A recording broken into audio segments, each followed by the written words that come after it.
अगर दुनिया में कोई ऐसा मुल्क है जो दो कॉन्टिनेंट्स को जोड़ता है, जहां हजारों साल पुरानी तारीख और मॉडर्न शहर एक साथ नजर आते हैं, तो वो है टर्की।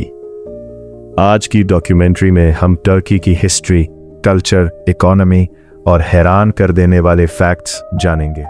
टर्की दुनिया के सबसे अहम ममालिक में से एक है। ये यूरोप और एशिया के दरमियान वाक़या है और इसी वजह से इसे ईस्ट और वेस्ट का ब्रिज भी कहा जाता है। टर्की की आबादी 85 मिलियन से ज़्यादा है और इसका सबसे बड़ा शहर इस्तांबुल है। टर्की की तारीख हज़ारों साल पुरानी है। यहाँ रोमन एम्पायर, बाइजेंटीन एम्पायर और बाद में ऑटोमन एम्पायर ने हुकूमत की। ऑटोमन एम्पायर लगभग 600 साल तक दुनिया की सबसे ताकतवर सल्तनतों में शामिल रही। 1923 में मुस्तफ़ा केमाल अतातुर्क ने मॉडर्न रिपब्लिक ऑफ टर्की की बुनियाद रखी। टर्की का एरिया तकरीबन 7,83,000 स्क्वायर किलोमीटर्स है।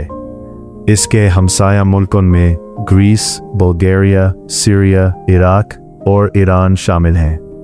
बॉस्फोरस स्ट्रेट यूरोप और एशिया को अलग करता है और दुनिया की अहम शिपिंग रूट्स में से एक है।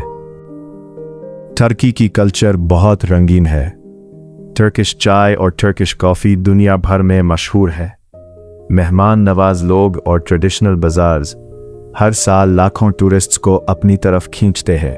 इस्तांबुल दुनिया का वाहिद बड़ा शहर है जो 2 कॉन्टिनेंट्स में वाक़या है।